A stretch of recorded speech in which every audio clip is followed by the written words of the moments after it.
أنت الرحمن يا الله، أنت الرحيم يا الله، أنت السلام يا الله، أنت العزيز يا الله، أنت القدوس يا الله، أنت الجبار يا الله.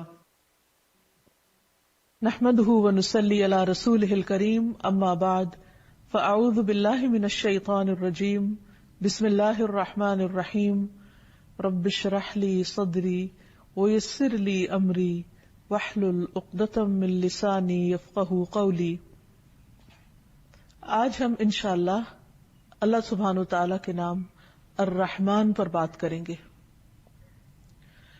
رحمان، بہت زیادہ مہربان، بہت زیادہ رحم فرمانے والا۔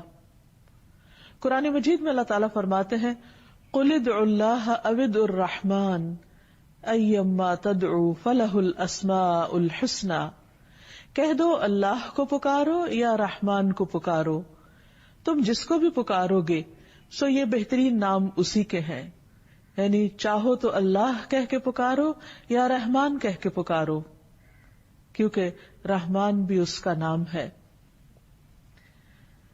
قرآن مجید کی ہر سورت سے پہلے سوائے سورت التوبہ کے بسم اللہ الرحمن الرحیم آتا ہے کہ اللہ کے نام کے ساتھ شروع کرتے ہیں جو بہت مہربان، بار بار رحم فرمانے والا ہے۔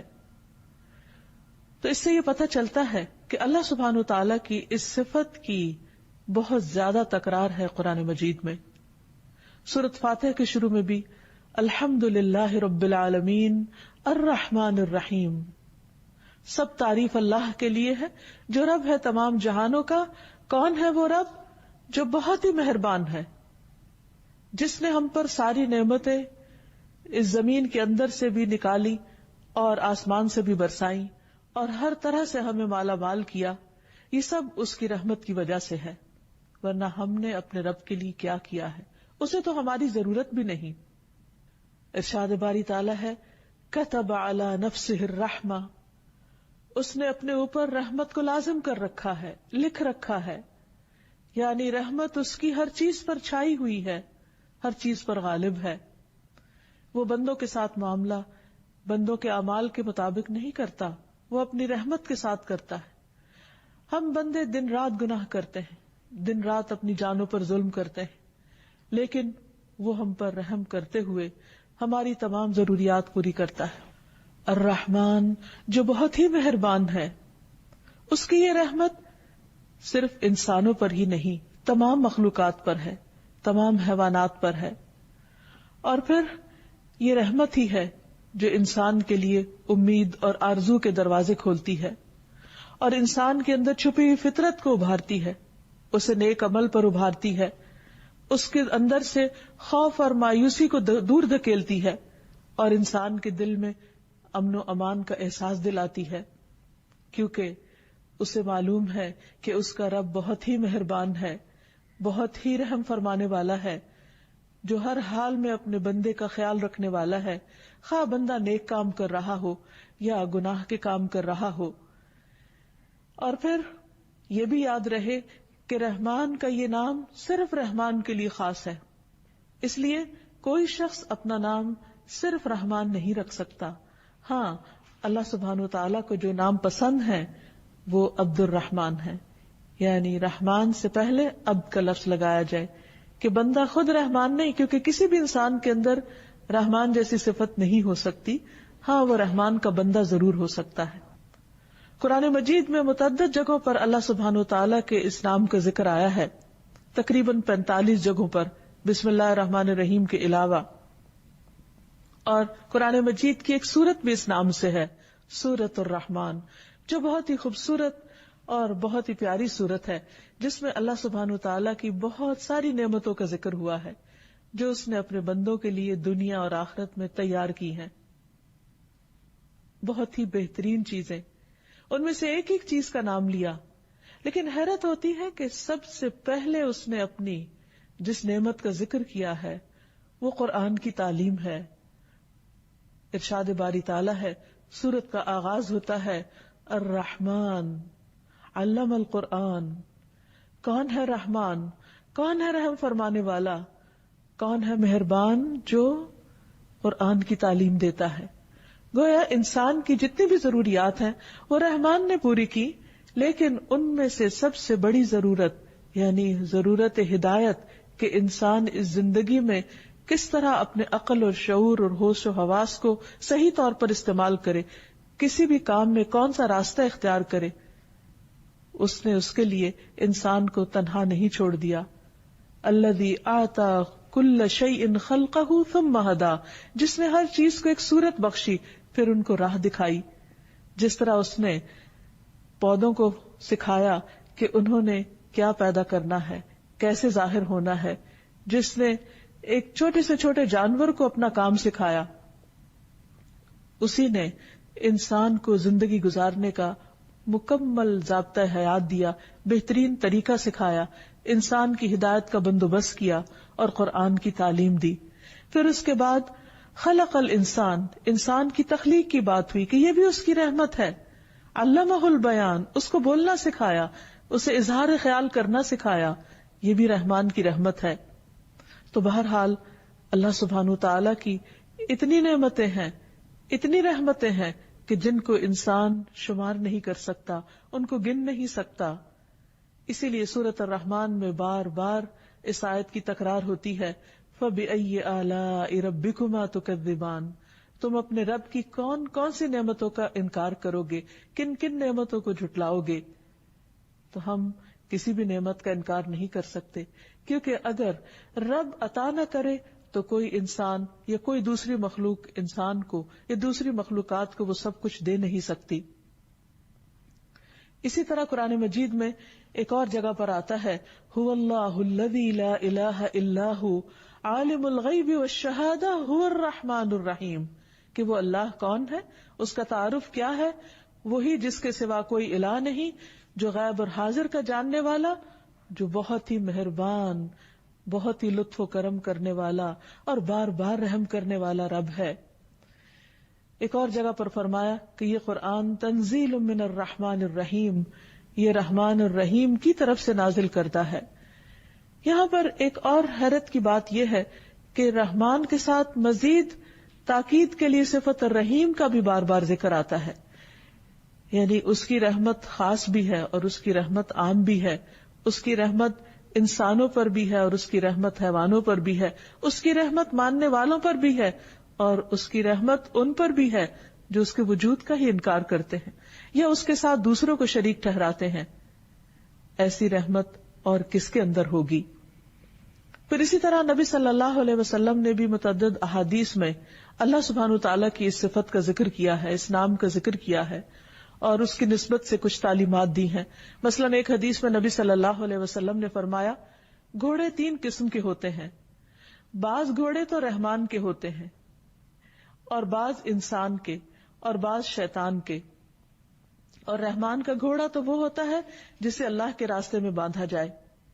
تو گویا اللہ سبحانہ تعالیٰ کی یہ رحمت ہے کہ اس نے ہمارے لیے سواریوں کا انتظام کیا، یہ اس کی رحمت ہے کہ اس نے ہمارے کھانے پینے کے لیے طرح طرح کی چیزیں اگائی، اس کی رحمت ہے کہ اس نے ہمارے زبان کو ذائقہ کی قوت دی کہ ہم مختلف چیزوں کو چکھ سکیں اور ان سے لطف اٹھا سکیں. یہ اس کی رحمت ہے کہ اس نے صرف چکھنے کی نہیں سونگنے کی صلاحیت بھی دی تاکہ جو چیز کھا رہے ہیں اس کے ذائقے کے ساتھ ساتھ اس کی خوشبو سے بھی فائدہ اٹھائیں.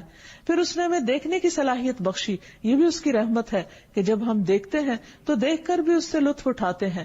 پھر اسی طرح اس نے چھونے کی صلاحیت دی، اس کی مختلف طرح کی نعمتوں کو جب ہم کھا رہے ہوتے ہیں، استعمال کر رہے ہوتے ہیں تو ان کو ہاتھوں سے چھو کر بھی ایک لذت حاصل کرتے ہیں. یہ سب کچھ اس کی رحمت ہی تو ہے کہ اس نے اپنے بندے کو اتنی بہترین قوتوں اور صلاحیتوں سے نوازا ہے. ان ساری نعمتوں کے ہوتے ہوئے انسان اپنے رب کا بڑا ہی ناشکرا ہے اور رب اس بات کا شکوہ بھی کرتے ہیں. وہ رب رحیم قرآن مجید میں ہمیں بتاتے ہیں کہ بعض لوگ ایسے ہیں کہ جو رحمان کی ان نعمتوں کو، اس رحمت کو محسوس ہی نہیں کرتے. قرآن مجید میں آتا ہے وَإِذَا رَآكَ الَّذِينَ كَفَرُوا إِن يَتَّخِذُونَكَ إِلَّا هُزُوًا أَهَذَا الَّذِي يَذْكُرُ آلِهَتَكُمْ وَهُمْ بِذِكْرِ الرَّحْمَنِ هُمْ كَافِرُونَ. اور جب یہ منکر آپ کو دیکھتے ہیں تو بس مذاق ہی اڑانے لگتے ہیں، کہتے ہیں کیا یہی ہے وہ شخص جو تمہارے معبودوں کا ذکر کرتا ہے جبکہ وہ خود رحمان کے ذکر سے منکر ہیں، یعنی رحمان کی دی ہوئی ساری رحمت سے، نعمتوں سے فائدہ اٹھاتے ہیں لیکن اس کو یاد نہیں کرتے، اس کی رحمت کو محسوس نہیں کرتے، اس کا شکر ادا نہیں کرتے. اور جب ان سے کہا جاتا ہے کہ رحمان کو سجدہ کرو تو کہتے ہیں وہ رحمان کیا ہوتا ہے؟ وَإِذَا قِيلَ لَهُمُ اسْجُدُوا لِلرَّحْمَنِ قَالُوا وَمَا الرَّحْمَنُ أَنَسْجُدُ لِمَا تَأْمُرُنَا وَزَادَهُمْ نُفُورًا. اور جب انہیں کہا جاتا ہے کہ رحمان کو سجدہ کرو تو کہتے ہیں کہ رحمان کیا ہوتا ہے؟ کیا ہم اس کو سجدہ کریں جس کا تو ہمیں حکم دیتا ہے؟ اور یہ دعوت ان کی نفرت میں مزید اضافہ کرتی ہے. لیکن اس کے باوجود کہ وہ رحمان کو سجدہ نہیں کرتے، وہ اس کی نعمتوں کا اعتراف نہیں کرتے، وہ اس کی مہربانیوں کو محسوس نہیں کرتے، رحمان اپنی رحمت کرنا بند نہیں کرتا، پھر بھی وہ دن رات ان پر اپنی رحمت کرتا چلا جاتا ہے. پھر اسی طرح ہم دیکھتے ہیں کہ مشرکین مکہ بھی اللہ سبحانہ و تعالیٰ کی اس صفت کے ساتھ اس کے اس نام کو نہیں جانتے تھے، نہیں پہچانتے تھے. صلح حدیبیہ کا واقعہ تاریخ کا مشہور واقعہ ہے جس میں سہیل بن عمر آیا تو کہنے لگا کہ ہمارے اور اپنے درمیان صلح کی ایک تحریر لکھ لیں. چنانچہ نبی صلی اللہ علیہ وسلم نے کاتب کو بلوایا اور فرمایا کہ لکھو بسم اللہ الرحمن الرحیم، اللہ کے نام کے ساتھ جو مہربان ہے، رحمان ہے، بہت بار بار رحم فرمانے والا ہے. تو سہیل کہنے لگا اللہ کی قسم میں رحمان کو نہیں جانتا. یہ کس قدر حیرت کی بات ہے کہ جس کی رحمت سے ہم سانس لیتے ہیں، جس کی رحمت سے ہم چلتے پھرتے ہیں، جس کی رحمت سے یہ ساری کائنات ہمارے لیے مسخر کی گئی، جس کی رحمت کی وجہ سے ہمیں ہر چیز کی تعلیم دی گئی، ہمیں عقل اور سوچنے سمجھنے کی قوت دی گئی، اسی کو انسان نہ پہچانے، اسی کی ناشکری کرے. تو کہنے لگا کہ میں رحمان کو نہیں جانتا، وہ کیا چیز ہے؟ ہاں تم یوں لکھو بسمک اللہم جیسے تم پہلے لکھا کرتے تھے. انسان کے لیے کس قدر بدقسمتی کی بات ہے کہ وہ اپنے رب کی رحمت کو محسوس نہ کرے، کیونکہ یہی رحمت انسان کے اندر ایک رقت پیدا کرتی ہے، اپنے رب کا ایک قرب نصیب کرتی ہے. اس رحمت کا احساس بندے کے اندر بندوں کے لیے بھی مہربانی کا جذبہ پیدا کرتا ہے. اور رحمان صرف الرحمان نہیں بلکہ ارحم الراحمین ہے، سب رحم کرنے والوں سے بڑھ کر رحم فرمانے والا ہے. ابو ہریرہ کہتے ہیں کہ نبی صلی اللہ علیہ وسلم کے پاس ایک آدمی آیا اور وہ اپنے بچے کو لے کر اسے سینے سے لگانے لگا، اسے پیار کرنے لگا. تو آپ نے اس سے پوچھا کہ کیا تمہیں اس پر رحم آتا ہے، یعنی تمہارے دل میں اس کے لیے محبت ہے؟ تو اس نے کہا جی ہاں. تو آپ نے فرمایا اللہ کو تم پر اس سے بھی زیادہ رحم آتا ہے. یعنی جس طرح ایک والد یا ایک ماں اپنے بچے سے پیار کرتی ہے اور اس پر رحم کرتی ہے، اس پر شفقت کرتی ہے، اس کا خیال کرتی ہے، اس کی نگہبانی کرتی ہے، فرمایا اللہ سبحانہ و تعالیٰ کو اس سے بھی زیادہ تم پر رحم آتا ہے جس طرح تمہیں اپنے اس بچے پر رحم آتا ہے. اور وہ ارحم الراحمین ہے، سب سے بڑھ کر رحم فرمانے والا ہے، اور اس کی رحمت اس کے غضب پر غالب ہے. حضرت ابو ہریرہ کہتے ہیں کہ رسول اللہ صلی اللہ علیہ وسلم نے فرمایا جب اللہ تعالیٰ مخلوق کو پیدا کر چکا تو اپنی کتاب یعنی لوح محفوظ میں جو اس کے پاس عرش پر موجود ہے اس نے یہ لکھ دیا کہ میری رحمت میرے غضب پر حاوی ہے. یعنی اللہ سبحانہ و تعالیٰ کی رحمت اس کے غصے اور اس کے غضب سے کہیں زیادہ ہے. ایک اور حدیث سے ہمیں پتہ چلتا ہے کہ اس کی رحمت کے 100 حصے ہیں جن میں سے اس نے صرف ایک حصہ زمین پر اتارا ہے. نبی صلی اللہ علیہ وسلم نے فرمایا اللہ کے لیے 100 رحمتیں ہیں، ان میں سے ایک جنات، انسانوں، چوپایوں اور کیڑوں مکوڑوں کے لیے نازل کی گئی ہے، یعنی ان کے اندر ڈال دی گئی ہے. اور اس رحمت کی وجہ سے وہ آپس میں ایک دوسرے پر مہربانی اور شفقت کرتے ہیں. اسی وجہ سے وحشی جانور اپنے بچے پہ شفقت کرتا ہے، یعنی دوسرے جانوروں کو وہ ہنٹ کر لیتا ہے، ان کا شکار کرتا ہے، لیکن اپنے بچے کو وہ پلنے دیتا ہے. اور اللہ سبحانہ و تعالیٰ نے 99 رحمتیں بچا کر رکھی ہیں جن سے وہ قیامت کے دن اپنے بندوں پر رحمت کرے گا، کیونکہ قیامت کے دن کوئی بھی ایسا نہ ہوگا کہ جس کے اعمال ایسے ہوں کہ وہ صرف اپنے اعمال کی وجہ سے جنت میں جا سکے. اسی لیے اللہ سبحانہ و تعالیٰ نے جنت کو بھی اپنی رحمت کہا ہے کہ انتی رحمتی، تو میری رحمت ہے، ارحم بکی من اشاء، تیرے ذریعے میں جس پہ چاہوں گا رحم فرماؤں گا. یعنی کسی بھی انسان کا جنت میں جانا صرف اور صرف اللہ کی رحمت کی بنا پر ہے. پھر سوال یہ پیدا ہوتا ہے کہ اگر اللہ کی رحمت سے ہی جنت میں جانا ہے تو پھر اچھے عمل کی کیا ضرورت ہے؟ ہاں، اچھے اعمال، نیک اعمال، اللہ سبحانہ تعالیٰ کو راضی کرنے والے اعمال اللہ کی رحمت کو جوش میں لاتے ہیں، وہ اس کی رحمت کو لانے کا سبب بنتے ہیں. ایک اور حدیث میں بھی آتا ہے، نبی صلی اللہ علیہ وسلم نے فرمایا، اللہ تعالیٰ نے اپنی رحمت کو 100 اجزاء میں تقسیم کیا، جن میں سے 99 اس کے اپنے پاس ہیں اور ایک حصہ اس نے زمین پہ نازل کیا. اسی وجہ سے، اس ایک حصے کی وجہ سے جو اس نے پوری مخلوق کے اندر بانٹ دیا، مخلوق ایک دوسرے کے ساتھ نرمی اور مہربانی کا معاملہ کرتی ہے، اچھائی سے پیش آتی ہے. یہاں تک کہ گھوڑا اپنے بچے پر پاؤں نہیں مارتا، یعنی وہ جو ہر چیز کو پاؤں کے ساتھ دھکیل دیتا ہے وہ اپنے بچے کو نہیں دھکیلتا، اس اندیشے کے تحت کہ اسے کوئی نقصان نہ ہو. پھر یہ ہے کہ قیامت کے دن اس ایک حصے کی واپسی اور اللہ کے دوستوں کو اس سے مکمل فائدہ پہنچے گا.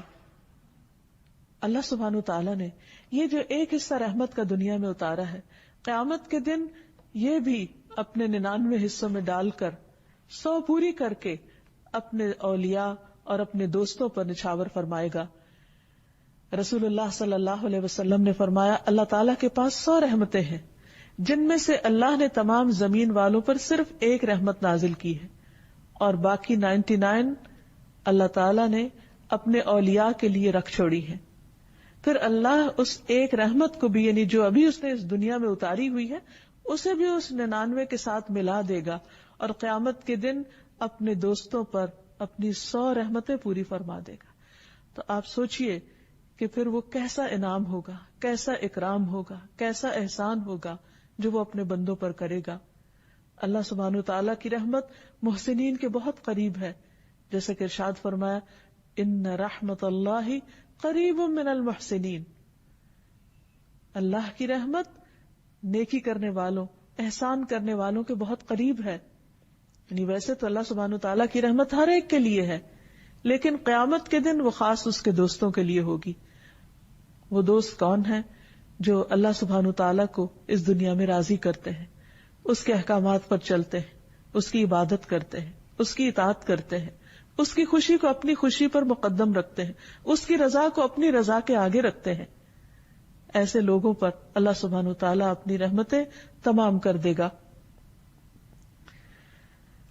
پھر اسی طرح یہ ہے کہ قیامت کے دن اللہ کے نافرمانوں پر بھی کچھ رحمت ہوگی. حدیث میں آتا ہے کہ وہ جہنمی جو اس میں ہمیشہ رہیں گے، یعنی جہنم میں، ان پر تو نہ موت آئے گی اور نہ ہی انہیں کوئی زندگی نصیب ہوگی. البتہ جن پر اللہ تعالیٰ اپنی رحمت کا ارادہ فرمائے گا انہیں جہنم میں موت دے دے گا. پھر سفارش کرنے والے ان کی سفارش کریں گے اور ہر آدمی اپنے دوستوں کو نکال کر لے جائے گا. وہ لوگ ایک خصوصی نہر میں، جس کا نام نہر حیات ہے یا نہر جنت، وہاں غسل کریں گے اور ایسے اگائیں گے جیسے سیلاب کے بہاؤ میں دانہ اگاتا ہے. تو بہرحال اللہ سبحانہ وتعالیٰ کی یہ رحمت اپنے دوستوں کے لیے تو خاص ہوگی، لیکن اس کی اس رحمت سے کچھ وہ بھی لوگ فائدہ اٹھائیں گے کہ جو اس کے نافرمان ہیں، جن کے پاس کوئی ایک بھی نیکی یا کوئی ایک بھی فرما برداری کا کام نہیں تھا. اس دنیا میں اگر انسان اللہ سبحانہ وتعالیٰ کی رحمت کو محسوس کرنا چاہے تو اس کے لیے لازم ہے کہ وہ باہر نکلے اور زمین و آسمان کی تخلیق پر غور کرے اور اللہ سبحانہ وتعالیٰ کی قدرت کے مشاہدات کو دیکھے کہ کس طرح بارش برستی ہے، کیونکہ بارش بھی اس کی رحمت کا ایک حصہ ہے. اور پھر کس طرح رات دن میں اور دن رات میں تبدیل ہو جاتے ہیں، کس طرح زمین پر یہ تبدیلی آ جاتی ہے، کس طرح سورج کی تپش فصلوں کو پکاتی ہے اور کس طرح چاند کی روشنی راتوں کو ٹھنڈک بخشتی ہے. قرآن مجید میں اللہ تعالیٰ فرماتے ہیں، وَمِن رَحْمَتِهِ جَعَلَ لَكُمُ اللَّيْلَ وَالنَّهَارَ لِتَسْكُنُوا فِيهِ وَلِتَبْتَغُوا مِن فَضْلِهِ وَلَعَلَّكُمْ تَشْكُرُونَ. اور اس نے اپنی رحمت ہی سے تمہارے لیے رات اور دن کو بنایا تاکہ تم اس میں آرام کرو. یہ بندے کو جو نیند کی صلاحیت بخشی ہے، سونے کی جو توفیق دی ہے، یہ بھی اس کی رحمت ہے. اور جب رات آ جاتی ہے، رات کا اندھیرا گہرا چھا جاتا ہے اور ہر چیز سکون پکڑتی ہے، تو اپنے بندوں کو بھی رب سلا دیتا ہے، اور یہ بھی اس کی رحمت کی علامت ہے. اور پھر دن کو اس نے روشن بنایا، کس لیے؟ تاکہ تم اس میں اپنے رب کا فضل تلاش کر سکو، اپنے رزق کو تلاش کر سکو، دنیا میں کام کاج کر سکو. کیونکہ جب سورج نکلتا ہے تو انسان کے اندر ایک عجب طرح کی نشاط ہوتی ہے. اس وقت بھی انسان کو اپنے رب کی رحمت کو محسوس کرنا چاہیے. گرمی کے بعد جب ٹھنڈی ہوا چلتی ہے تو یہ کون چلاتا ہے؟ یہ بھی رب کی رحمت کی علامت ہوتی ہے. اسی طرح جیسے یہاں فرمایا وَهُوَ الَّذِي أَرْسَلَ الرِّيَاحَ بُشْرًا بَيْنَ يَدَيْ رَحْمَتِهِ وَأَنزَلْنَا مِنَ السَّمَاءِ مَاءً طَهُورًا، اور وہی ہے جس نے ہواؤں کو اپنی رحمت سے پہلے خوشخبری کے لیے بھیجا. یعنی بارش کے آنے سے پہلے جب ہوا چلتی ہے تو اس کی رحمت کو محسوس کرنا چاہیے. اور ہم نے آسمان سے پاک کرنے والا پانی اتارا، یعنی بارش کا پانی ہر چیز کو دھو ڈالتا ہے، درختوں کو، نباتات کو اور مختلف چیزوں کو، اور اس میں انسانوں اور حیوانوں کے لیے پینے کا بھی حصہ ہے. پھر آپ دیکھیے کہ اللہ سبحانہ و تعالیٰ کی رحمت جو ہے یہ اس کی کسی کمزوری کی وجہ سے نہیں ہے. وہ صاحب اقتدار ہے، وہ عرش پر مستوی ہے، وہ سب سے بلند ہے، اس کے باوجود مہربان ہے. دنیا میں آپ دیکھیں گے کہ عام طور پر جب کسی انسان کو کوئی اقتدار ملتا ہے یا کوئی طاقت ملتی ہے تو عموماً وہ ظالم ہو جاتا ہے. لیکن اللہ سبحانہ و تعالیٰ سے بڑھ کر طاقت کس کے پاس ہے؟ اللہ سبحانہ و تعالیٰ سے زیادہ بلند مقام کس کے پاس ہے؟ لیکن اس کے باوجود وہ مہربان ہے. قرآن مجید میں آتا ہے الرحمن علی العرش استوى، رحمان عرش پر مستوی ہے، یعنی اتنی بلندی پر ہونے کے باوجود وہ مہربان ہے. پھر اسی طرح قرآن مجید میں متعدد مقامات پر العزیز الرحیم کا لفظ آتا ہے. ایک طرف وہ زبردست ہے، وہ غلبے والا ہے، وہ قوت والا ہے، وہ اپنا حکم نافذ کر سکتا ہے، اور دوسری طرف وہ بہت مہربان ہے. عام طور پر بندوں کے اندر زیادہ تر وہ مہربان ہوتے ہیں جو اپنی کسی ویکنس کی وجہ سے دوسروں پر مہربانی کر رہے ہوتے، یا تو فطرتاً ان کے اندر ایک ایسی کیفیت ہوتی، یا پھر جب وہ دیکھتے ہیں کہ وہ کوئی قوت نہیں رکھتے، کوئی طاقت نہیں رکھتے، تو عام طور پر وہ مسکین ہو جاتے ہیں یا پھر نرم مزاج ہو جاتے ہیں. بائی چوائس بہت کم لوگ مہربانی کا رویہ اختیار کرتے ہیں، کیونکہ جو جو نعمتیں زیادہ ہوتی چلی جاتی، یعنی ان پر اللہ کا فضل زیادہ ہوتا ہے، وہ تو بندوں کے ساتھ مہربانی کی خو کو چھوڑ دیتے ہیں. اللہ ماشاء اللہ، مگر یہ کہ جس کو اللہ توفیق دے. لیکن اللہ سبحانہ وتعالیٰ جو سارے خزانوں کا مالک، جو سب کچھ کر سکتا ہے، وہ اپنے نافرمانوں کو ایک آن میں ختم کر سکتا ہے، لیکن اس کے باوجود وہ ان کو رزق دیتا رہتا ہے. اور ایک اور جگہ پر فرماتا ہے وَرَبُّكَ الْغَفُورُ ذُو الرَّحْمَةِ، تیرا رب بخشنے والا ہے، رحم فرمانے والا ہے. لَوْ يُؤَاخِذُهُمْ بِمَا كَسَبُوا لَعَجَّلَ لَهُمُ الْعَذَابَ، اگر وہ بندوں کے گناہوں کی وجہ سے انہیں پکڑنے لگے تو بہت جلد ان کو عذاب دے دے، لیکن وہ ایسا نہیں کرتا. اور آپ دیکھیے، کسی اور کی بات چھوڑیے، خود ہم اپنے آپ پر غور کریں تو ہم ایک دن میں کتنی نافرمانیاں کر جاتے ہیں، لیکن اس کے باوجود ہم چلتے پھرتے کھاتے پیتے سب کچھ کرتے ہیں، اور پھر اللہ سبحانہ تعالیٰ ہمیں پلٹنے کا موقع بھی دیتے ہیں کہ ہم اس سے معافی مانگ لیں تو معاف بھی کر دے گا. یعنی ساری نعمتیں لینے کے بعد حق تو یہ تھا کہ ہم اس کا شکر ادا کرتے، اس کی فرما برداری کرتے، اس کو خوش کرتے، لیکن الٹا ہم اس کو ناراض کرتے. جب ناراض کر چکتے تو وہ پھر بھی ہمیں نہیں چھوڑتا.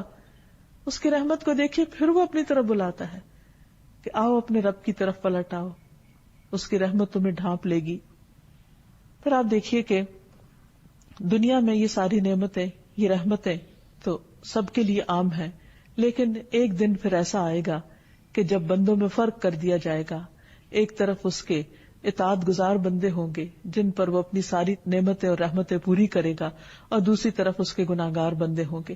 ان گناہگاروں میں سے بھی وہ بہت کو بخش دے گا، ہاں صرف ان کو چھوڑ دے گا جو شرک کرنے والے ہوں گے، کیونکہ اللہ سبحانہ تعالیٰ نے فرمایا کہ اللہ تعالیٰ سارے گناہوں کو معاف کر دے گا، ہاں شرک تو شرک کا گناہ نہیں معاف کرے گا. جیسا کہ باقی تمام ناموں کے ساتھ اللہ سبحانہ تعالیٰ کو پکارا جاتا ہے، اسی طرح اس کی اس صفت کے ساتھ بھی اس کو پکارنا چاہیے. نبی صلی اللہ علیہ وسلم نے کچھ ایسی دعائیں سکھائی ہیں کہ جن میں رحمان کا ذکر آتا ہے. مثلا قرض کی ادائیگی میں آسانی کے لیے رحمان کو پکارنا چاہیے. حضرت انس کی روایت ہے کہ رسول اللہ صلی اللہ علیہ وسلم نے حضرت معاذ سے فرمایا، کیا میں تمہیں ایسی دعا سکھاؤں کہ اگر تم اس کے ساتھ دعا کرو تو تم پر احد پہاڑ کے برابر بھی قرضہ ہو تو اللہ تعالیٰ تم سے ادا کر دے گا. اے معاذ یہ پڑھا کرو، اللہم مالک الملک تؤتی الملک من تشاء وتنزع الملک ممن تشاء وتعز من تشاء وتذل من تشاء بیدک الخیر انک علی کل شیء قدیر رحمن الدنیا والآخرة ورحیمہما تعطیہما من تشاء وتمنع منہما من تشاء ارحمنی رحمتا تغنینی بہا عن رحمت من سواک. اے اللہ بادشاہت کے مالک، تو جسے چاہتا ہے بادشاہت عطا کرتا ہے، جس سے چاہتا ہے ملک چھین لیتا ہے، جس کو تو چاہتا ہے عزت دیتا ہے اور جس کو تو چاہتا ہے ذلیل کر دیتا ہے. تیرے ہی ہاتھ میں خیر و بھلائی ہے اور تو ہی ہر چیز پر قدرت رکھتا ہے. دنیا اور آخرت کا رحمان اور رحم کرنے والا ہے. تو جسے چاہتا ہے دنیا اور آخرت دیتا ہے اور ان کو جن سے چاہتا ہے روک دیتا ہے. یعنی جسے چاہے دونوں جگہ دے اور جن سے چاہے روک لے، کیونکہ ہر چیز تیرے اختیار میں ہے. مجھ پر ایسی رحمت سے رحم فرما. کیا خوبصورت انداز ہے. یا رب تو مجھ پر ایسی رحمت سے رحم فرما جو مجھے تیرے علاوہ کی رحمت سے بے نیاز کر دے، پھر میں کسی اور کی طرف نہ دیکھوں، تو ہی اپنا کرم فرما دے. تو جو شخص اس طریقے سے اپنے رب سے مانگتا ہے، اللہ سبحانہ تعالیٰ اس کے اوپر سے بڑا قرض اتار دیتے ہیں، خواہ احد پہاڑ جتنا ہی کیوں نہ ہو. اسی طرح ہم دیکھتے ہیں کہ اللہ سبحانہ تعالیٰ کی رحمت کی دعائیں مختلف انداز میں نبی صلی اللہ علیہ وسلم نے کی. مثلا نماز کے دوران 2 سجدوں کے بیچ میں جو دعا ہے، اللہم اغفر لی وارحمنی، اے اللہ مجھے بخش دے اور مجھ پر رحم فرما. اسی طرح قرآنی دعاؤں میں بھی واعف عنا واغفر لنا وارحمنا کے الفاظ آتے ہیں کہ اللہ تو ہمیں معاف کر دے، ہمیں بخش دے اور ہم پر رحم فرما. والدین کے لیے خاص دعا جو اللہ تعالیٰ نے سکھائی اپنے بندوں کو، وہ بھی رحمت ہی کی دعا ہے. وَقُلْ رَبِّ ارْحَمْهُمَا كَمَا رَبَّيَانِي صَغِيرًا، اے اللہ ان دونوں پر یعنی میرے والدین پر رحم فرما جیسے انہوں نے چھوٹا ہونے کی حالت میں مجھے پالا تھا. یعنی جیسے یہ میرے لیے مہربان تھے تو ان کے لیے مہربان ہو جا. ایک اور جگہ پر آتا ہے وَقُلْ رَبِّ اغْفِرْ وَارْحَمْ وَأَنْتَ خَيْرُ الرَّاحِمِينَ، آپ کہہ دیجئے اے میرے رب بخش دے اور رحم فرما اور تو رحم کرنے والوں میں سب سے زیادہ رحم فرمانے والا ہے. پھر اسی طرح ایوب علیہ السلام کی تکلیف جب زیادہ ہو گئی تو انہوں نے اپنے رب کو پکارا، انی مسنی الضر وانت ارحم الراحمین. تو رب کی رحمت جوش میں آ گئی اور ان کی تکلیف جو پچھلے 18 سال سے ان کے لیے باعث اذیت تھی، اللہ سبحانہ وتعالی نے ان کی تکلیف کو اس دعا کی وجہ سے دور کر دیا. پھر اسی طرح موسیٰ علیہ السلام نے دعا مانگی، رب اغفر لی ولأخی وادخلنا فی رحمتک وانت ارحم الراحمین، اللہ مجھے بخش دے اور میرے بھائی کو بخش دے اور ہمیں اپنی رحمت میں داخل کر لے اور تو سب سے بڑھ کر رحم فرمانے والا ہے. تو بات یہ ہے کہ انسان پر جس بھی قسم کی مشکلات ہوں اور اس کے جیسے بھی حالات ہوں اور وہ جتنا بھی گناہگار ہو، اس نے کوئی بھی اگر زندگی میں زیادتی کی ہو تو اسے اپنے رب کی رحمت سے مایوس نہیں ہونا چاہیے. اسے رب کو یا رحمان کہہ کر اس کی رحمت کا مطالبہ کرنا چاہیے، اس کی رحمت کی دعا کرنی چاہیے، اس کی رحمت کو جوش میں لانا چاہیے، اسی کے دامن میں پناہ لینی چاہیے، اس لیے کہ وہ سب سے بڑھ کر رحم فرمانے والا ہے. کبھی بھی شیطان اگر دل میں یہ وسوسہ ڈالے کہ تم نے تو اتنے گناہ کر لیے ہیں کہ تمہاری دعا نہیں سنی جائے گی، تو اس خیال کو جھٹک دیجیے. بندہ ہمیشہ یہ یاد رکھے کہ میرا رب سب سے بڑھ کر رحمان ہے، ارحم الراحمین ہے، سب سے بڑھ کے رحم فرمانے والا ہے. اس لیے میں اسی کے در پر جھک جاؤں گا، اسی سے مانگوں گا. اور وہ مجھ پر ضرور رحم فرمائے گا. پورے یقین اور پورے اعتماد کے ساتھ پکارتے رہیے. اب سوال یہ پیدا ہوتا ہے کہ اگر رب اتنا مہربان ہے تو بندے کو کیا کرنا چاہیے؟ ہمارے لیے کیا حکم ہے؟ پہلی بات تو یہ کہ رب کی رحمت کو محسوس کریں. مختلف آیات اور مختلف نشانیوں میں اس کی رحمت کو پہچانیں. خود اپنے وجود اور خود کو ملنے والی نعمتوں کی پہچان کریں، ان کو شمار کریں، ان کا احساس کریں. پھر اپنے گناہوں کو دیکھیں اور پھر اپنے اندر ایسی صفات پیدا کرنے کی کوشش کریں کہ جو رحمان کو پسند ہو، تاکہ ہم عباد الرحمان بن جائیں. قرآن مجید میں اللہ تعالیٰ فرماتے ہیں وَعِبَادُ الرَّحْمَنِ الَّذِينَ يَمْشُونَ عَلَى الْأَرْضِ هَوْنًا، اور رحمان کے بندے تو وہ ہوتے ہیں جو زمین پر آہستگی سے چلتے ہیں. دوسرے لفظوں میں زمین پر رحم کرتے ہوئے، پاؤں مار کر نہیں چلتے، تکبر سے نہیں چلتے، آہستگی سے چلتے ہیں. وہ ہر ایک کے حقوق کا خیال رکھتے ہیں. وَإِذَا خَاطَبَهُمُ الْجَاهِلُونَ قَالُوا سَلَامًا، اور جب جاہلوں سے، لا علم لوگوں سے ان کی بات ہوتی ہے، یا لا علم لوگ ان سے بات کرتے ہیں، یا کوئی جھگڑا کرتے ہیں، یا ان کے ساتھ کوئی بد اخلاقی برتتے ہیں، تو وہ ان کے ساتھ الجھتے نہیں، ان کے ساتھ سخت باتیں نہیں کرتے. قالوا سلاما، ان پر سلامتی بھیج کر ان سے الگ ہو جاتے ہیں، بات کو طول نہیں دیتے. یہ ہیں ان بندوں کی خصوصیات جو اپنے رب کی رحمت کو پہچانتے ہیں. والذین یبیتون لربہم سجدا وقیاما، اور جو راتیں اس حال میں گزارتے ہیں کہ اپنے رب کے حضور سجدے اور قیام کرتے ہیں تاکہ اپنے رب کی رحمت کو پکار سکیں.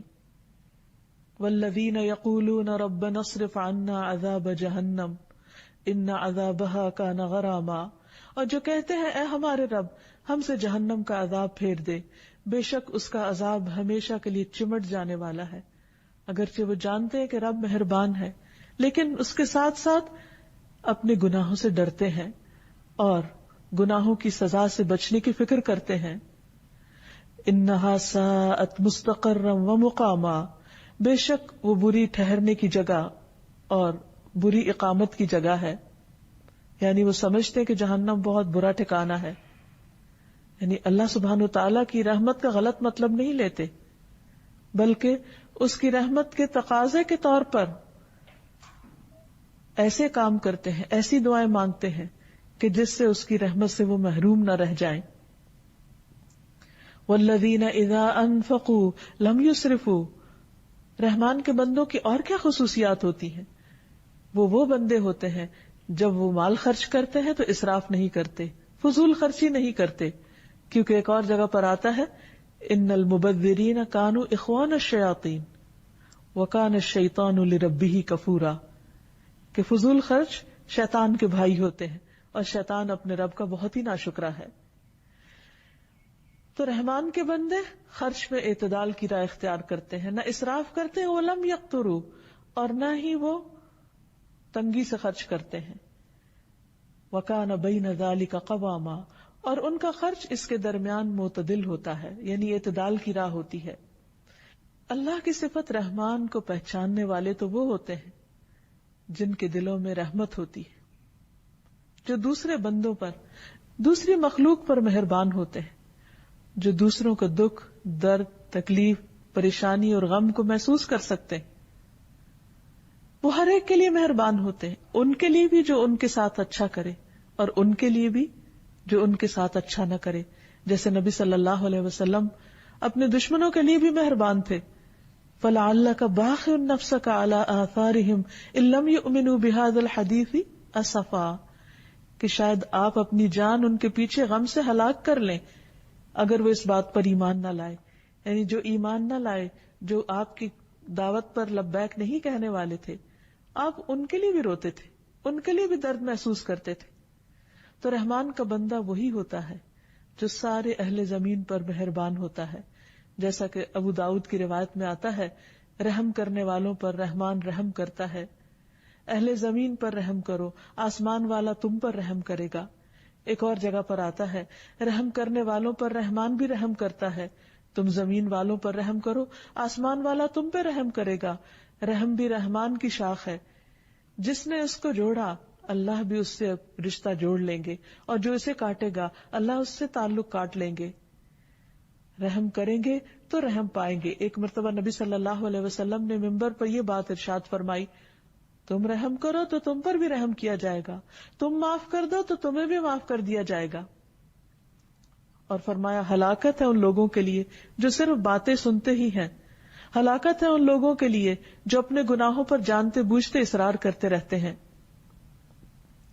پھر انسان کی یہ رحمت صرف گھر سے باہر کے لوگوں کے ساتھ نہیں ہونی چاہیے، گھر والوں کے ساتھ بھی ہونی چاہیے۔ حضرت انس کہتے ہیں کہ رسول اللہ صلی اللہ علیہ وسلم اپنے گھر والوں اور بچوں کے لیے بہت رحم دل تھے، یعنی جو جتنا کمزور ہو اس کے ساتھ اتنی ہی مہربانی کا سلوک ہو۔ حضرت ابو ہریرہ کہتے ہیں کہ رسول اللہ صلی اللہ علیہ وسلم نے حضرت حسن بن علی کو بوسہ دیا تو آپ کے پاس اقرا بن حابس بیٹھے ہوئے تھے، تو انہوں نے کہا میرے 10 بیٹے ہیں اور میں نے ان میں سے کبھی کسی کو نہیں چوما۔ آپ نے ان کی طرف دیکھا اور فرمایا جو رحم نہیں کرتا اس پر رحم نہیں کیا جاتا۔ ایک اور جگہ پر آتا ہے کہ اگر اللہ نے تیرے دل سے رحم چھین لیا ہے تو میں کیا کر سکتا ہوں۔ تو گویا چھوٹے بچوں کے ساتھ رحمت اور شفقت کا معاملہ، پھر فقراء اور مساکین کے ساتھ۔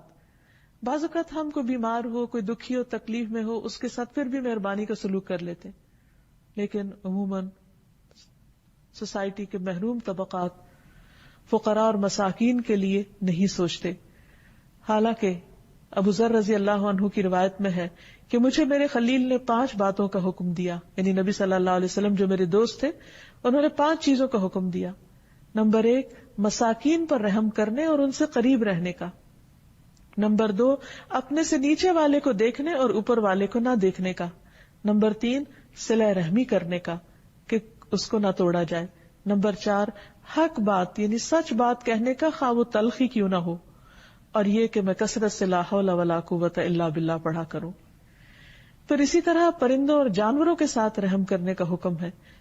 نبی صلی اللہ علیہ وسلم نے فرمایا جس نے رحم کیا اگرچہ چڑیا کو ذبح کرنے کا معاملہ ہی کیوں نہ ہو، یعنی ایک جانور کو ہی ذبح کرنا کیوں نہ ہو، تو اللہ تعالیٰ قیامت کے دن اس پر رحم فرمائے گا۔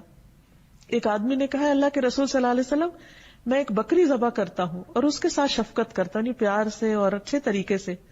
آپ نے فرمایا اگر تم بکری کے ساتھ شفقت کرتے ہو تو اللہ سبحانہ وتعالیٰ تم پر رحم فرمائے گا۔ تو حقیقت یہ ہے کہ ہمیں ہر ایک کا احساس کرنا چاہیے۔ آپ صلی اللہ علیہ وسلم نماز پڑھاتے ہوئے اگر کسی بچے کے رونے کی آواز سن لیتے تو آپ اپنی نماز کو مختصر کر دیتے تھے۔ بچے کی ماں پر رحمت کرتے ہوئے یا بچے پر رحمت کرتے ہوئے کہ وہ اپنی ماں کے لیے پریشان ہو رہا ہے، اور اس شخص میں کوئی خیر اور بھلائی نہیں جس کے اندر رحم کا جذبہ نہیں۔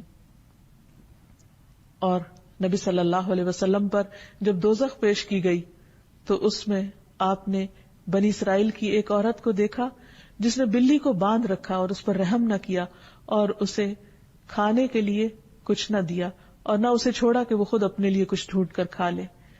تو خواہ کوئی کتنا ہی عبادت گزار ہو، لیکن اگر وہ بندوں پر رحم نہیں کرتا تو وہ رحم کا مستحق نہیں۔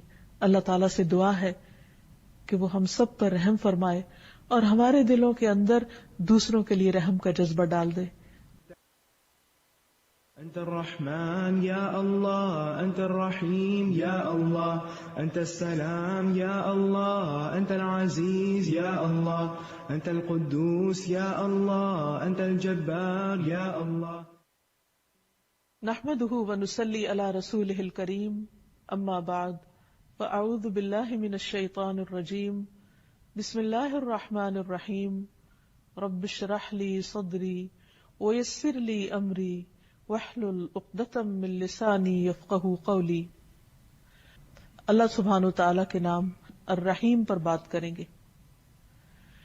جیسا کہ اللہ سبحانہ وتعالیٰ کی صفت الرحمن پر بات کرتے ہوئے ہم نے یہ بات کہی تھی کہ اللہ تعالیٰ کی رحمت ایک خاص ہے، ایک عام ہے۔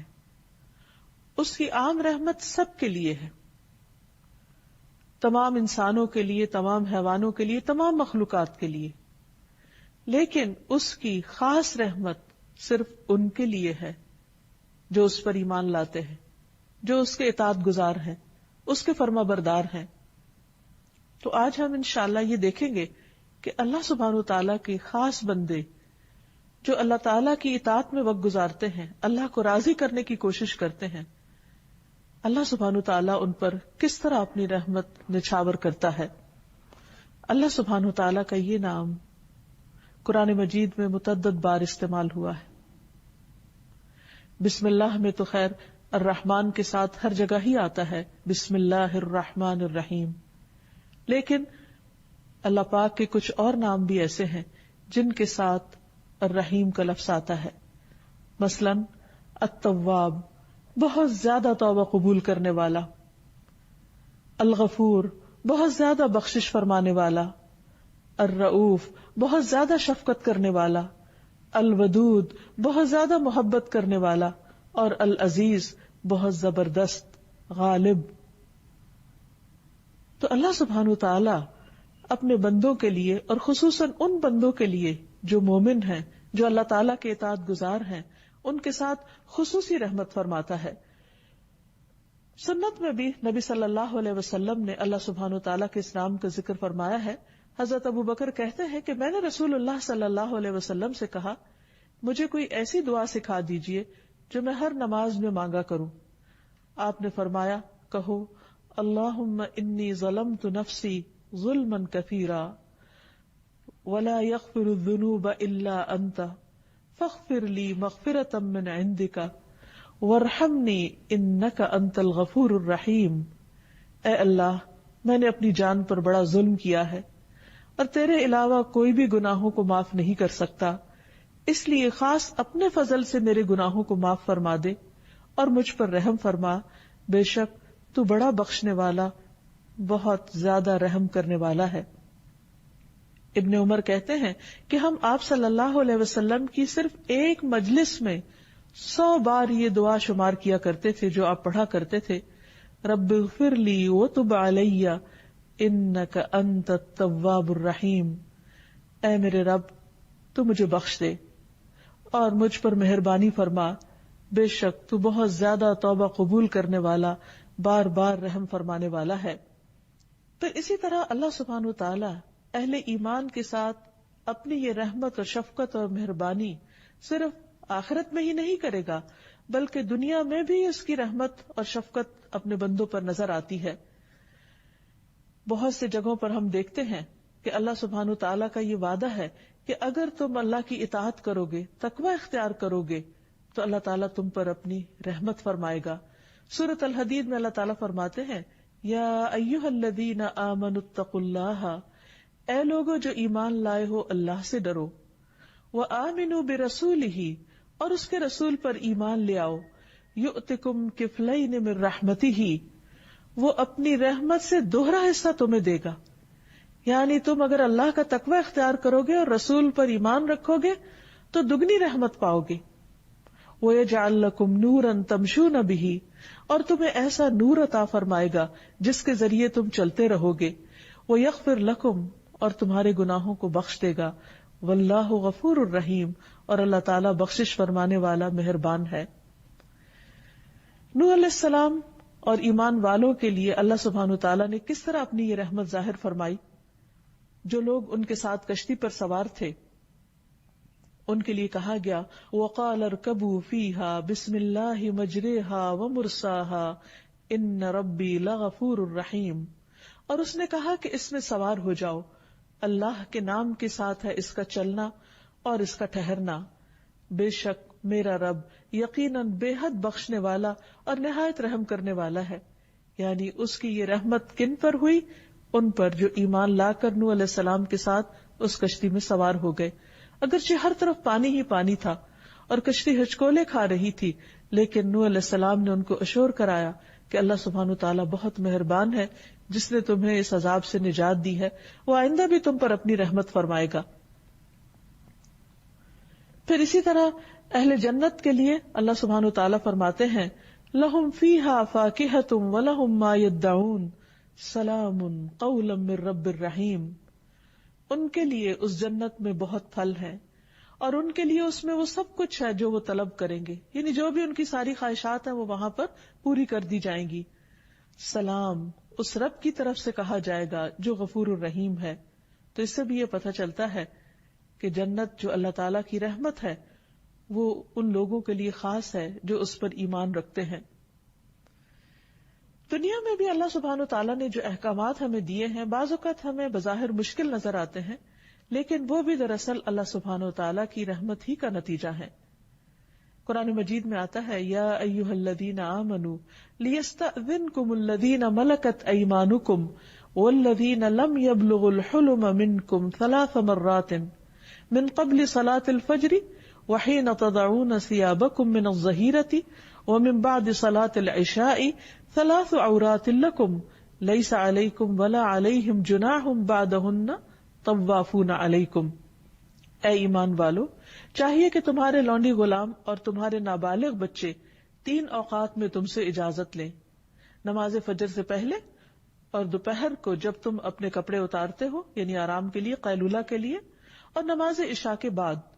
یہ 3 اوقات تمہارے پردے کے ہیں، ان کے علاوہ تم پر اور ان پر کوئی حرج نہیں، یہ تمہارے پاس آنے جانے والے ہیں.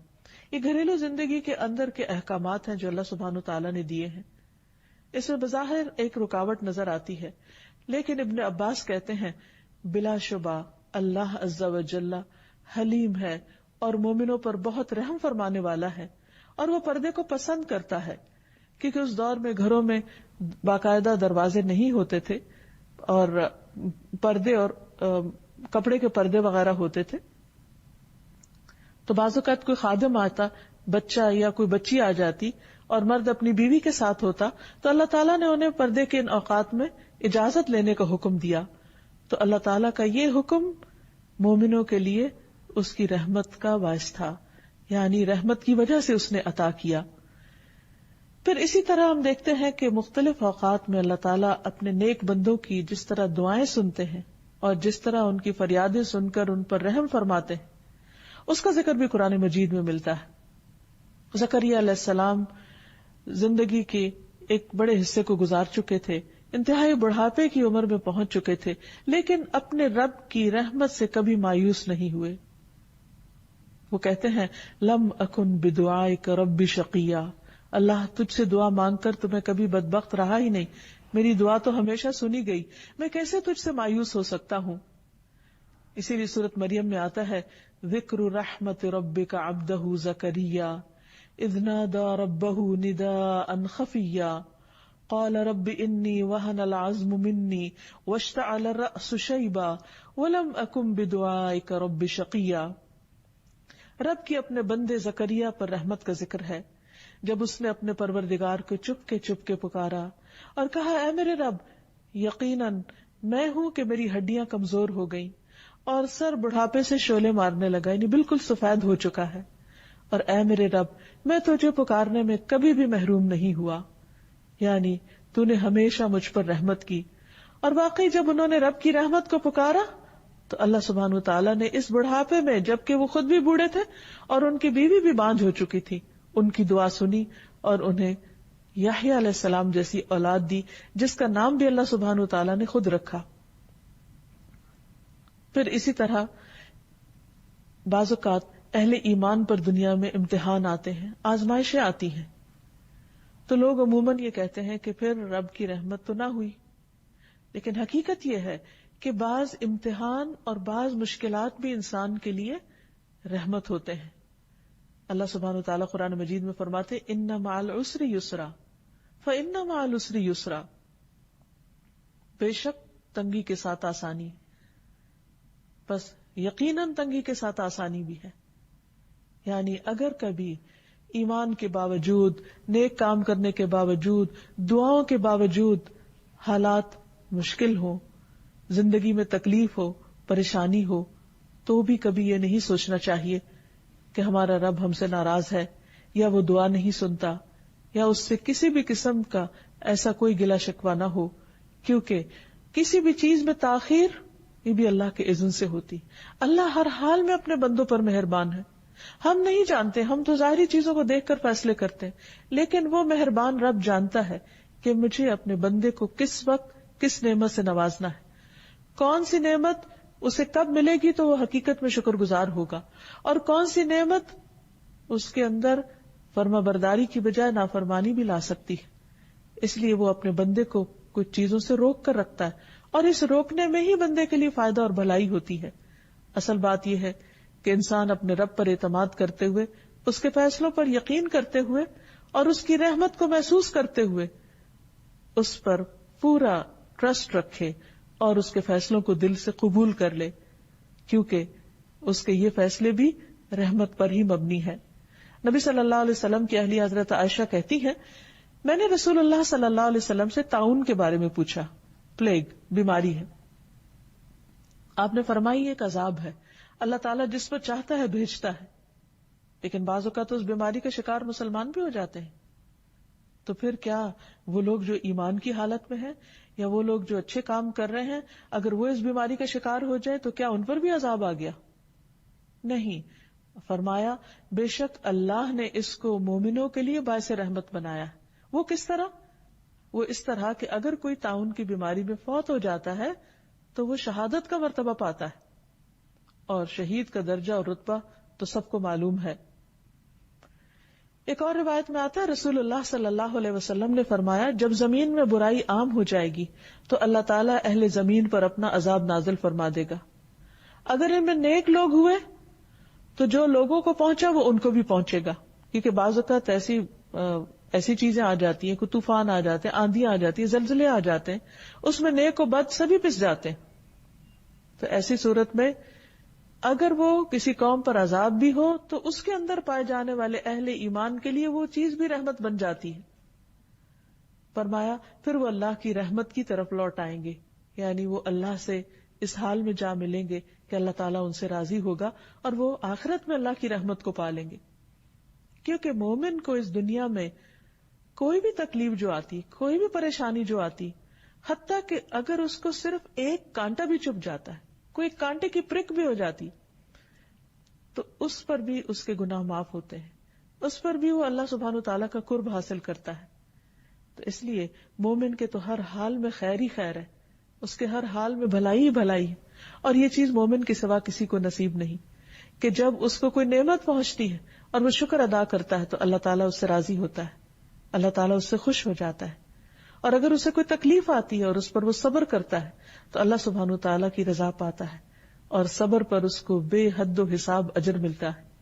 اس لیے اگر آپ اچھے اچھے کام کر رہے ہو، اللہ کی عبادت میں بھی کمی نہ کرتے ہو، صدقہ خیرات بھی کرتے ہو، اور بھی نیکی کے کاموں میں بڑھ چڑھ کر حصہ لیتے ہو، اور ان سب کاموں کے کرنے کے باوجود اگر پھر حالات تنگ ہو جائے، فقر و فاقہ آ جائے یا کسی اور طرح کی آزمائش آ جائے، تو کبھی بھی شیطان یہ وسوسہ دل میں ڈالنے میں کامیاب نہ ہو کہ تمہارا رب تم پر ناراض ہے اور وہ تم پر اپنی رحمت کبھی بھی نہیں بھیجے گا یا کبھی تمہاری دعا قبول نہیں ہوگی. نہیں، بندہ مومن کے لیے اس دنیا میں ہر چیز رحمت ہی رحمت ہے، کبھی اچھی شکل میں اور کبھی تکلیف دہ شکل میں، کیونکہ بعض تکلیفیں انسان کو اللہ سبحانہ وتعالیٰ سے اور زیادہ قریب کر دیتی. ایک روایت سے یہ پتہ چلتا ہے کہ بندے کے لیے اللہ سبحانہ وتعالیٰ نے ایک خاص مقام اور درجہ رکھا ہوتا ہے اپنے ہاں. جب اللہ تعالیٰ دیکھتا ہے کہ بندہ صرف اپنے عمل کی بنا پر اس درجے کو نہیں پہنچ پا رہا تو وہ اس پر کوئی امتحان بھیج دیتا ہے، کوئی تکلیف بھیج دیتا ہے، اور جب وہ اس پر صبر کرتا ہے تو اس صبر کی وجہ سے وہ اس بلند منزل کو بہت تیزی سے پہنچ جاتا ہے. تو بعض اوقات ہم سوچتے ہیں کہ ہم تو اچھے کام کر رہے تھے، پھر ہم پر یہ مصیبت کیوں آئی، پھر ہمارے لیے مشکل کیوں کھڑی ہوئی. اس وقت بندے کو سمجھ نہیں آتی، لیکن بندے کی سمجھ تو معمولی ہے، کمزور ہے، بندے کو ہر بات سمجھ آ ہی نہیں سکتی. اللہ سبحانہ وتعالیٰ کا علم کامل ہے، اور اللہ کے علاوہ ساری مخلوق کا علم تو ایک قطرے کے برابر بھی نہیں. اس لیے ہمیں ایسی باتیں کیسے سمجھ آئیں گی کہ کوئی تکلیف ہم پر کیوں آئی ہے. لیکن اللہ سبحانہ وتعالیٰ اپنے بندوں پر ہر حال میں مہربان ہے، اور وہ تکلیف کے ذریعے بھی دراصل بندے پر رحم کر رہا ہوتا ہے. پھر اسی طرح بعض اوقات انسان کے ایمان کا امتحان ہو جاتا ہے، اور ایسے حالات پیش آتے ہیں کہ انسان کو اپنی زبان سے وہ بات کہنی پڑ جاتی ہے جو اس کا دل نہیں کہہ رہا ہوتا، یا بعض اوقات کسی ایسی سچویشن میں ہوتا ہے کہ وہ اللہ کی اطاعت کرنا چاہتا ہے لیکن وہ نہیں کر رہا ہوتا، نہیں کر پاتا باوجود کوشش کے. تو ایسی صورت میں بھی اللہ سبحانہ وتعالیٰ اس پر ناراض نہیں ہوتا. مثلا اسلام سے پہلے دور جاہلیت میں مدینہ میں بعض لوگ لونڈیوں سے کوہبہ گری کا کام کرواتے تھے، یعنی پروسٹیٹیوشن عام تھی. اسلام نے اس کو روکنے کی پوری کوشش کی اور اس کو حرام قرار دیا اور بہت سے لوگوں کو اس عذاب سے نجات بھی دلائی. اس کے باوجود بعض لوگ جو مسلمان نہیں تھے وہ اس غلط کام میں ملوث تھے. تو اللہ سبحانہ وتعالیٰ نے ان عورتوں کے لیے خاص طور پر فرمایا وَمَن يُكْرِهُنَّ فَإِنَّ اللَّهَ مِن بَعْدِ إِكْرَاهِهِنَّ غَفُورٌ رَحِيمٌ، کہ وہ عورتیں اگر مجبور کر دی گئی ہیں، وہ خود اسے ناپسند کرتی ہیں لیکن ساتھ مجبور ہیں کہ ان کی کوئی سے نہیں، وہ غلام ہیں، ان کی کوئی آزادی نہیں، وہ خود کچھ نہیں کر سکتی، تو اللہ سبحانہ وتعالیٰ ان مجبور لونڈیوں کے لیے غفور الرحیم ہے. کیونکہ اللہ سے بڑھ کر کون جانتا ہے کہ اس کا کوئی بندہ کس حال میں ہے، وہ کتنی سٹرگل کر رہا ہے، کتنی کوشش کر رہا ہے. تو بعض اوقات کوشش کے باوجود بھی اگر انسان کچھ اچھے کام نہیں کر پاتا جو وہ کرنا چاہتا ہے تو اللہ تعالیٰ اس کی نیت کا اجر ہی لکھ لیتے ہیں. حدیث میں آتا ہے تمہارا رب تبارک و تعالیٰ بڑا رحیم ہے. اگر کوئی شخص نیکی کا ارادہ کرتا ہے اور اسے کر نہیں پاتا تو اس کے لیے صرف ارادے پر، صرف نیت پر اس کے لیے ثواب لکھ لیتا ہے. پھر اگر وہ اسے کر گزرتا ہے تو اس کے لیے 10 نیکیوں سے لے کر 700 گنا تک لکھ دیتا ہے، بلکہ اس سے بھی زیادہ ثواب لکھ دیا جاتا ہے. اور اگر کوئی شخص گناہ کا ارادہ کرتا ہے اور پھر اس کو کرتا نہیں ہے تو اس نہ کرنے پر بھی اس کے لیے نیکی کا ثواب لکھ دیا جاتا ہے، حالانکہ اس کا ارادہ تھا برا کرنے کا لیکن اس نے کیا نہیں. اور اگر وہ اس کو کر لیتا ہے تو اس گناہ پر صرف 1 گناہ لکھا جاتا ہے، یا اللہ تعالیٰ اس کو بھی مٹا دیتا ہے. تو آپ دیکھیے اللہ کی رحمت، کیا کوئی اور ایسا ہو سکتا ہے؟ هل تعلم له سمیہ، کوئی بھی ایسا مہربان نہیں ہو سکتا کہ جو صرف انسان کی اچھی نیت اور اچھے ارادے پر اس کو اجر دینے والا ہو، یا اگر کوئی اپنا برا ارادہ بدل لے تو اس پر بھی شاباش دینے والا ہو.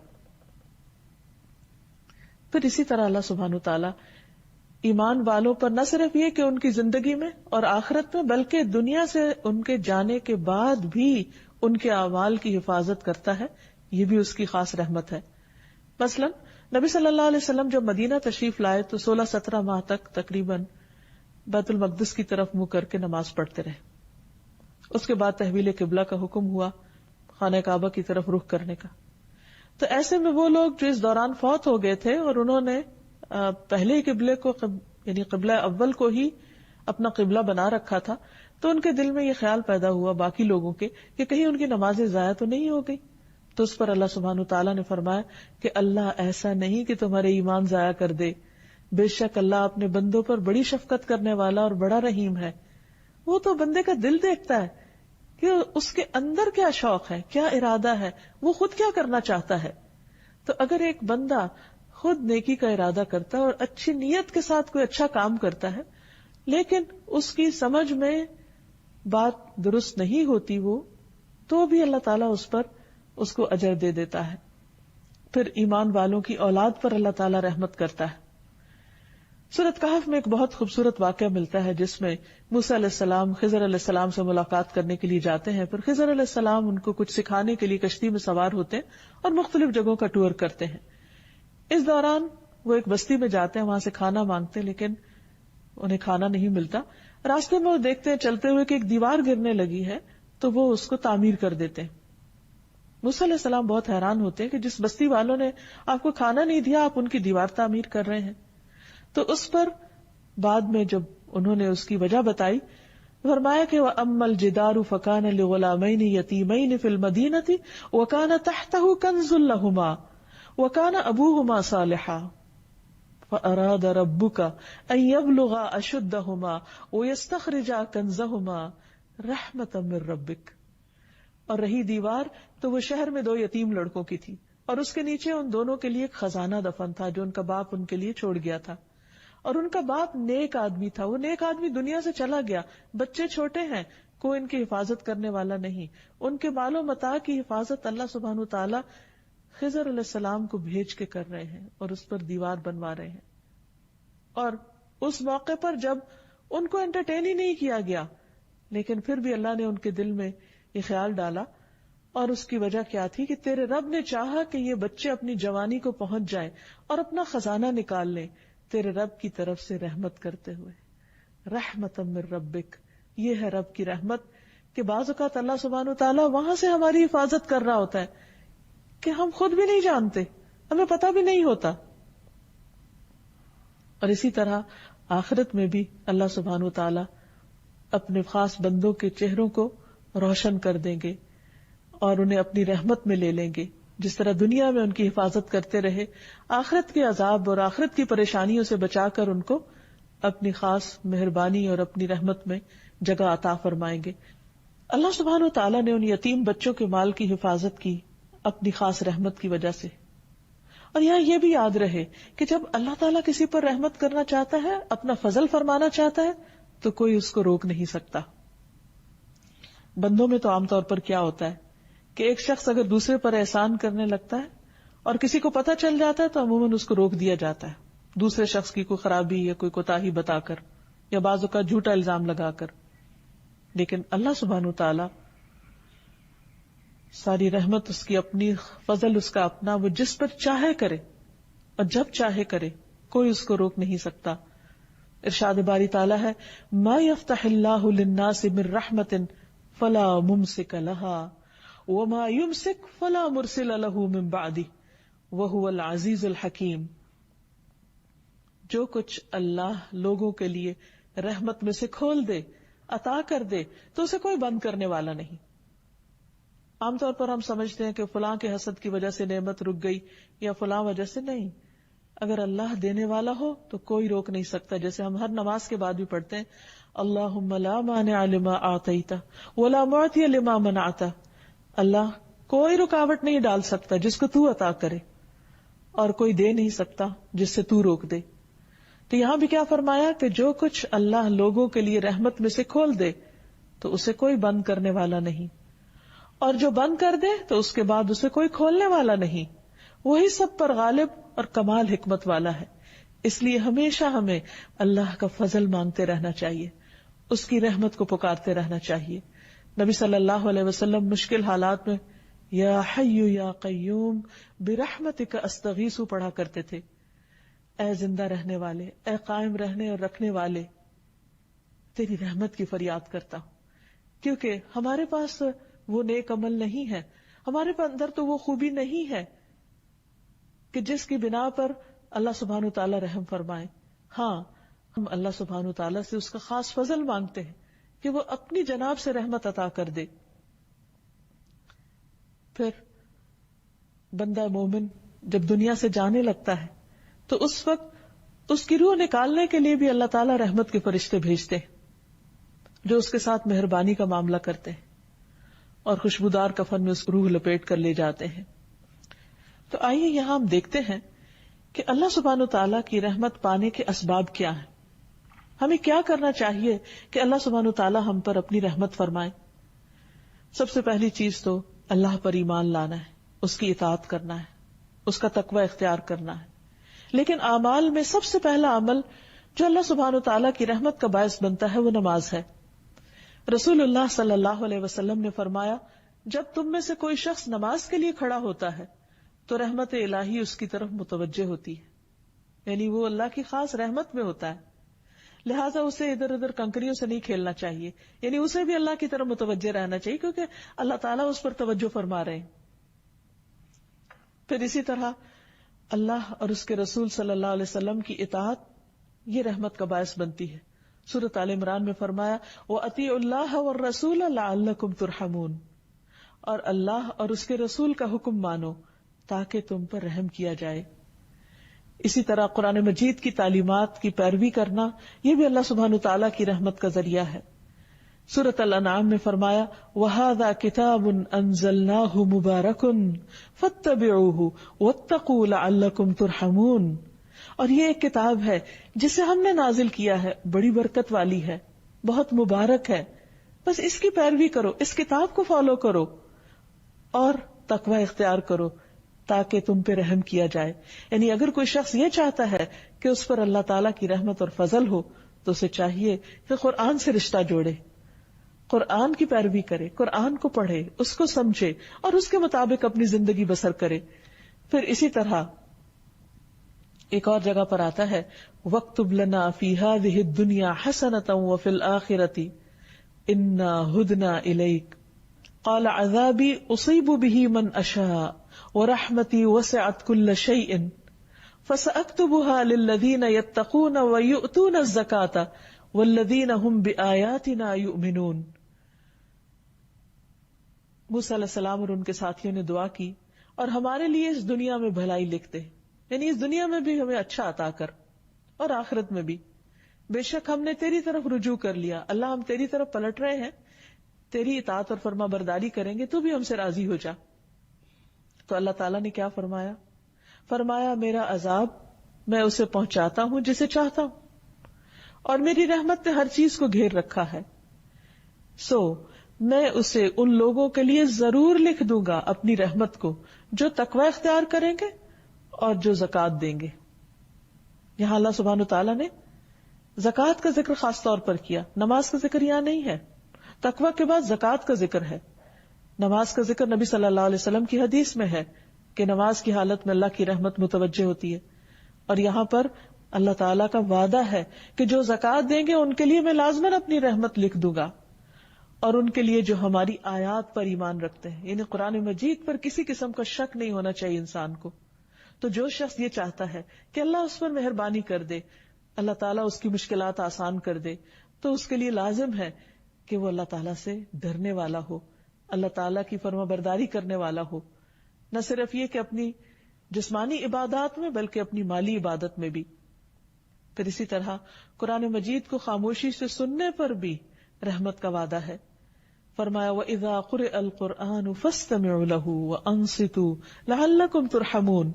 اور جب قرآن پڑھا جائے تو اسے غور سے سنو اور خاموش رہو، شاید کہ تم پر رحم کیا جائے.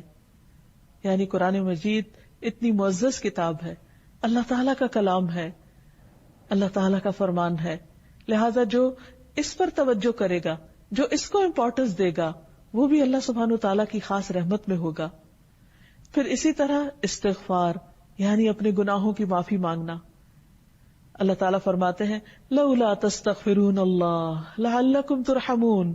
سورۃ النمل میں فرمایا صالح علیہ السلام نے اپنی قوم سے کہا تم اللہ سے بخشش کیوں نہیں طلب کرتے، یعنی گناہ ہو چکے، زیادتیاں ہو چکی، تو پلٹ آؤ، استغفار کر لو تاکہ تم پر رحم کیا جائے. یعنی اگر کوئی شخص یہ سمجھتا ہے کہ اس سے بہت گناہ ہو گئے ہیں اور وہ اللہ کی رحمت سے اب محروم ہے، تو یہ سوچنے کی بجائے اسے فوراً پلٹ آنا چاہیے، گناہوں کو چھوڑ دینا چاہیے اور اللہ تعالیٰ سے معافی مانگتے ہوئے اللہ کی رحمت کو پکارنا چاہیے. ایک اور جگہ پر آتا ہے سورۃ النساء میں وَمَن يَعْمَلْ سُوءًا أَوْ يَظْلِمْ نَفْسَهُ ثُمَّ يَسْتَغْفِرِ اللَّهَ يَجِدِ اللَّهَ غَفُورًا رَحِيمًا. اور جو بھی کوئی برا کام کرے یا اپنی جان پر ظلم کرے پھر اللہ سے بخشش مانگے، وہ اللہ کو بے حد بخشنے والا نہایت رحیم پائے گا. یعنی جس سے بھی برائی ہو جائے، جس سے بھی کوئی غلطی ہو جائے، چھوٹی ہو یا بڑی ہو، اپنی جان پہ کوئی ظلم ہو جائے، خود کے ساتھ زیادتی ہو جائے اور پھر توبہ کر لے تو اللہ تعالیٰ توبہ قبول کر لے گا. جیسے آدم علیہ السلام نے جب وہ بھول کر اس درخت کا پھل کھا بیٹھے اور ان سے جنت کے لباس اتروا لیے گئے، تو اللہ سبحانہ تعالیٰ سے جب انہوں نے معافی مانگنا چاہی تو اللہ تعالیٰ نے رحمت فرماتے ہوئے خود ان کو کلمات سکھا دیے کہ کن الفاظ میں تم مجھ سے دعا کرو تو میں تمہاری دعا قبول کروں گا. تو انہوں نے کیا کہا؟ ربنا ظلمنا انفسنا وان لم تغفر لنا وترحمنا لنکونن من الخاسرین. اے ہمارے رب، ہم نے اپنی جانوں پر ظلم کیا، اگر تو نے ہمیں بخشا نہیں اور تو نے ہم پر رحم نہیں کیا تو ہم ضرور نقصان اٹھا جائیں گے. تو اللہ سبحانہ تعالیٰ نے ان کو بخش دیا. تو یہی سبق ہمارے لیے، آدم کی اولاد کے لیے بھی یہی راہ ہے کہ گناہ ہو جائے تو فوراً پلٹ آؤ، اللہ سے معافی مانگ لو، اور اللہ تعالیٰ التواب الرحیم ہے. ایک اور جگہ پر آتا ہے سورۃ الانعام میں وَإِذَا جَاءَكَ الَّذِينَ يُؤْمِنُونَ بِآيَاتِنَا فَقُلْ سَلَامٌ عَلَيْكُمْ كَتَبَ رَبُّكُمْ عَلَى نَفْسِهِ الرَّحْمَةَ أَنَّهُ مَنْ عَمِلَ مِنْكُمْ سُوءًا بِجَهَالَةٍ ثُمَّ تَابَ مِنْ بَعْدِهِ وَأَصْلَحَ فَإِنَّهُ غَفُورٌ رَحِيمٌ. اور جب تیرے پاس وہ لوگ آئیں جو ہماری آیات پر ایمان رکھتے ہیں، یعنی اہل ایمان، تو آپ کہیے کہ سلام ہو تم پر. تمہارے رب نے رحم کرنا اپنے اوپر لازم کر رکھا ہے کہ بے شک حقیقت یہ ہے کہ تم میں سے جو شخص جہالت سے کوئی برائی کر لے، لا علمی سے، پھر اس کے بعد توبہ کر لے اور اصلاح کر لے، تو یقیناً وہ بے حد بخشنے والا، نہایت رحم فرمانے والا ہے. تو اس سے پتہ چلتا ہے کہ اللہ سبحانہ و تعالیٰ کی رحمت ان لوگوں کے لیے ہے جو توبہ کرتے ہیں. پھر اسی طرح اللہ کا ذکر اللہ کی رحمت کا سبب بنتا ہے.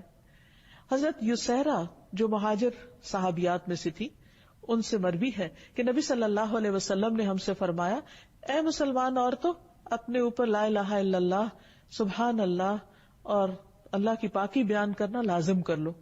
غافل نہ رہا کرو کہ رحمت الہی کو فراموش کر دو. یعنی ذکر سے غفلت رحمت سے دوری کی علامت ہے، اور جو ہی انسان اللہ کا ذکر کرنے لگتا ہے تو اللہ تعالیٰ کی رحمت اس کی طرف متوجہ ہو جاتی ہے. اور ان تسبیحات کو انگلیوں پر شمار کرو، یعنی انگلیوں پر گنا کرو اس ذکر کی تسبیح کو، کیونکہ قیامت کے دن ان سے بھی پوچھ گچھ ہوگی، ہاتھوں سے بھی سوال کیا جائے گا کہ کس کام میں لگے رہے، اور انہیں بولنے کی قوت دی جائے گی.